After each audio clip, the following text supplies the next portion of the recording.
Naglalakad ka ba araw-araw? Kung hindi pa, pakinggan mo muna ako. Kasi ang simpleng paglalakad, hindi ito basta ehersisyo lang. Ito ay isa sa pinakamakapangyarihang bagay na magagawa mo para sa iyong katawan at para sa iyong buhay. Marami sa atin ang naniniwala na ang paglalakad ay madali lang. Na kailangan mo ng mas mabigat na ehersisyo para maging malusog. Pero mali iyon. Ang paglalakad ay hindi mahina. Ito ang pundasyon ng iyong kalusugan.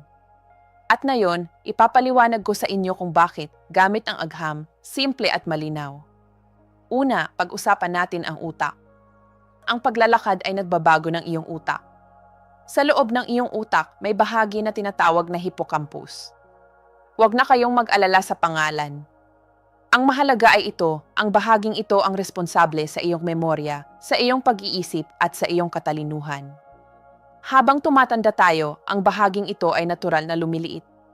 At kapag lumiliit ito, nagsisimula na ang pagkalimot at posibleng mag-Alzheimer's.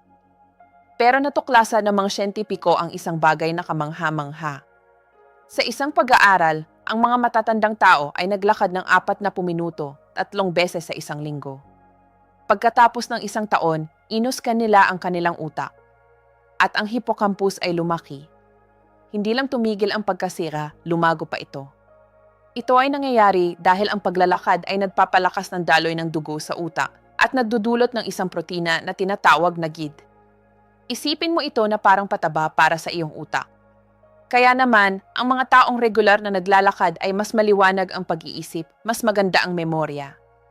Hindi dahil sila ay nagtatrabaho ng mas malakas, kundi dahil malusog ang kanilang utak. Pangalawa, ang paglalakad ay nagpapababa ng stress. Ang stress ay hindi lang emosyon. Ito ay chemical. Kapag stressed ka, ang iyong katawan ay nagpapalabas ng cortisol. Sa simula, ito ay tumutulong. Pero kapag palagi itong mataas, nagsisimula itong magdulot ng pinsala. Masamang tulog, pagtaba, mahinang immune system at laging pagod. Marami sa atin, lalo na ang mga nakatatanda, ay namumuhay sa ganitong estado nang hindi nila namamalayan. Ang paglalakad ay nagtatawid ng siklo na ito. Ang regular na ritmo ng paglakad, kaliwa, kanan, ay nagbibigay ng mensahe sa iyong utak. Ligtas ka. Relax na. Hindi nito inaalis ang iyong mga problema. Pero binabago nito ang kemikal ng iyong katawan. At kapag naglalakad ka sa labas, sa Luneta, sa Maynila, sa Vigan, o kahit sa iyong kalsada, ang natural na liwanag at hangin ay lalo pang nagpapalakas ng epektong ito. Pangatlo, ang paglalakad ay nagpapabuti ng iyong pag-iisip at paglutas ng problema. May pag-aaral na natuklasan na ang paglalakad ay nagpapataas ng creative thinking ng halos 60%. Bakit? Kapag matagal kang nakaupo, mabagal ang daloy ng dugo. Nahihirapan kang mag-isip ng bago. Pero kapag naglakad ka, bawat hakbang ay nagpapadala ng dugo pabalik sa iyong utak. Mas maraming oxygen, mas maraming sustansya. At ang utak ay nagsisimulang gumawa ng bagong ideya, bagong solusyon. Kaya naman, marami sa atin ang may magagandang ideya habang naglalakad. Hindi iyon sansa. Iyon ay agham. Pang-apat, ang paglalakad ay nagkokontrol ng iyong asukal sa dugo. Pagkatapos kumain, ang asukal ay pumapasok sa iyong dugo. Ang insulin ang tumutulong na ilipat ito sa iyong mga selula. Pero sa paglipas ng panahon, maraming tao ang nagiging resistant sa insulin. Ang asukal ay nananatili sa dugo ng mas matagal. At dito nagsisimula ang mga problema. Ang paglalakad ay direktang tumutulong. Kapag gumagalaw ang iyong mga kalamnan habang naglalakad, kinukuha nila ang glucose mula sa iyong dugo para gamitin bilang enerhiya. Ang 1-0 minuto lang na paglalakad pagkatapos kumain ay makabuluhang nagpapababa ng blood sugar spikes. Minsan pa, mas epektibo ito kaysa sa isang mahabang ehersisyo sa ibang oras ng araw. Kaya kapag nagtapos na kayong kumain ng almusal o ng tanghalian, lakad-lakad muna ng 1-0 minuto.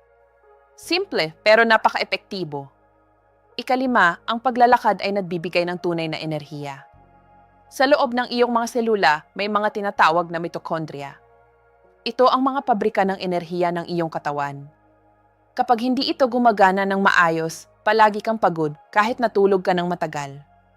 Ang problema ay hindi pahinga kundi produksyon. Ang paglalakad ay nagpapagana ng mga bagong mitochondria at inaalis ang mga sira na.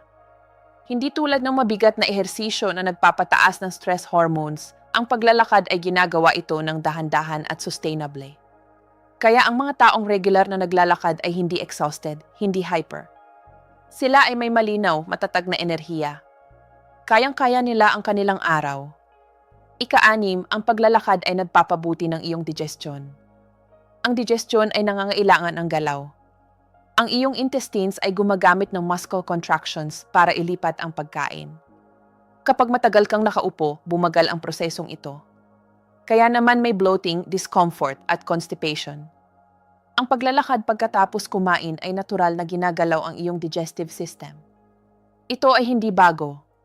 Sa loob ng maraming siglo, sa Pilipinas man o sa ibang bansa, inirekomenda na ng mga matatanda ang paglalakad pagkatapos kumain. Kasi gumagana ito. Ika-7, ang paglalakad ay nagpapalakas ng iyong puso nang hindi ito pinagod. Marami sa atin ang naniniwala na kailangan mo ng mabilis at mabigat na ehersisyo para mapalakas ang puso. Pero hindi iyon totoo. Ang malalaking pag-aaral ay nagpakita na kapag pantay ang enerhiyang ginagamit, ang paglalakad at pagtakbo ay nagbibigay ng parehong benepisyo sa puso. Nagpapababa ito ng blood pressure, nagpapabuti ng cholesterol, at nagpapalakas ng sirkulasyon nang hindi pinipilit ang iyong mga kasukasuan o nagpapataas ng stress. Ang consistency ay mas mahalaga kaysa sa intensity. At doon nag-i-excel ang paglalakad. Ika-8, ang paglalakad ay nagpapabuti ng iyong paghinga. Habang regular kang naglalakad, nagsasanay ang mga kalamnan na ginagamit mo sa paghinga, lalo na ang diaphragm.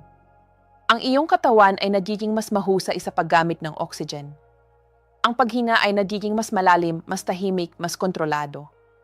Marami ang napapansin na pagkatapos ng ilang linggo ng regular na paglalakad, hindi na sila gaanong nangangapos ng hinina sa pang-araw-araw na gawain. Mas kaunti ang pagod, mas maganda ang tibay. Ika-9, ang paglalakad ay nagpoprotekta sa iyong mga kasukasuan at postura. Ang paglalakad ay hindi nakakasama sa iyong mga kasukasuan. Ito ay nagpapalusog sa kanila. Ang galaw ay nagpapagana ng natural na lubrication ng kasukasuan at nagpapababa ng katigasan. Ang makaupo ng matagal ang talagang nagpapasama sa iyong kasukasuan, hindi ang paglalakad. Bukod dito, ang paglalakad ng tuwid ay nagwawasto ng postura. Tinatawid nito ang rounded shoulders at forward head na sanhi ng matagal na pagtingin sa cellphone o mas magandang postura, mas kaunting sakit sa likod, mas magandang balanse. Ika-10, ang paglalakad ay nagpapabuti ng iyong mood at emosyonal na kalusugan. Ang paglalakad ay nagbabago ng kemikal ng utak. Pinapataas nito ang serotonin, endorphins, at natural na calming chemicals habang pinabababa ang stress hormones. Ang malalaking siyentipikong pag-aaral ay nagpakita na ang paglalakad ay epektibo sa pag-iwas at pamamahala ng anxiety at depression. Ang paglalakad ay hindi nagtatabo ng iyong mga nararamdaman. Binabago nito ang biological na kondisyon na humuhubog sa mga ito. Ika-11, at ito ang gusto kong bigyang diin, ang paglalakad ay ang susi sa mahabang buhay at malusog na pagtanda. Ito ang benepisyo na madalas na nakalimutan. Hindi ito tungkol sa timbang, hindi ito tungkol sa steps counter. Ito ay tungkol sa kung gaano katagal kang mananatiling independent. Mananatiling kayang-kaya ang iyong buhay. Ang mga pag-aaral ay nagpapakita ng paulit-ulit, ang mga taong regular na naglalakad ay hindi lang mas matagal na bubuhay. Mas maganda silang tumatanda. Mas madali silang nakatayo mula sa upuan. Hindi sila natatakot sa hagdan. Mas mabilis silang nagagaling kapag may sakit. Mas madalang silang natutumba. At mas matagal silang nananatiling malinaw ang pag-iisip. Habang tumatanda tayo, ang katawan ay hindi basta bigla ang nabibigo. Ang nangyayari ay unti-unting disconnection. Humihina ang mga kalamnan, lumalala ang balanse, bumagal ang reaksyon. At kapag nag-iisip-isip na tayong gumalaw ng kaunti, lalo pang bumibilis ang pagkasira. Ang paglalakad ay nagtatawid ng downward spiral na ito. Pinoprotektahan nito ang lakas ng iyong mga binti, lalo na ang mga kalamnan ang nagpoprotekta sa iyong balakang at tuhod. Pinapanatili nito ang iyong balanse sa pamamagitan ng patuloy na pag-challenge sa iyong nervous system. At dahil ito ay weight-bearing, tumutulong ito na pabagalin ang bone loss na maaaring magdulot ng bali sa hinaharap.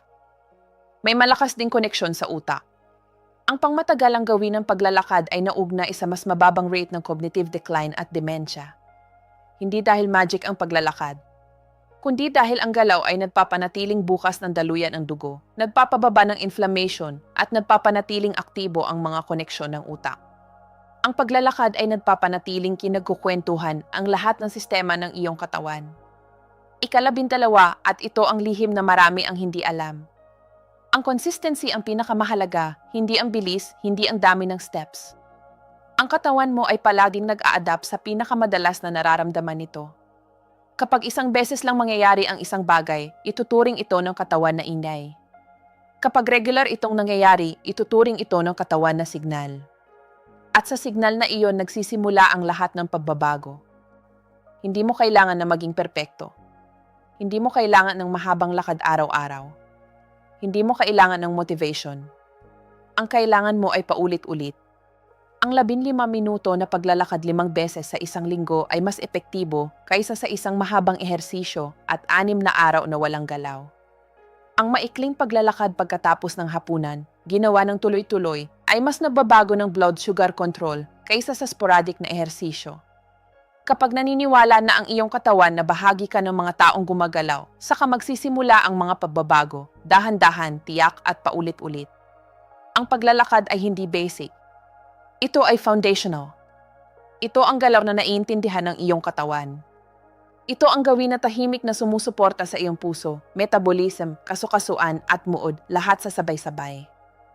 Para sa susunod na 7 araw, huwag mong subukang lumakad ng mas mabilis. Huwag kang mag-aim ng malaking bilang. Huwag mag-overthink. Lumakad lang ng may intensyon. Ibig sabihin, lumabas ka araw-araw, gumalaw ng matatag at bigyan ang iyong katawan ng signal na makilala at ma-adapt. Gusto kong mag-commit ka ngayon. I-comment mo sa ibaba ang iyong plano. Maglalakad ako ng 0 minuto. Maglalakad ako ng 20 minuto. Maglalakad ako ng 30 minuto. Isulat mo ito. Kapag nasulat mo, nagiging totoo ito. Kung nakatulong sa inyo ang video na ito, ay like ninyo ito. Nagsasabi ito sa YouTube na ang impormasyong ito ay dapat ibahagi sa mas maraming tao na nangangailangan nito. At kung gusto mo ng mas maraming malinaw, siyentipikong paliwanag tungkol sa kalusugan, i-subscribe sa channel na ito. At kung seryoso kang naghahanap ng mas magandang kalusugan, huwag palampasin ang susunod na video. Makikita mo kung paano nagtatrabaho ang paglalakad at nutrisyon ng magkasama para sa iyong katawan. Ang iyong katawan ay tumutugon sa paulit-ulit mong ginagawa. Magsimula kang lumakad ngayon. Kita tayo sa susunod na video.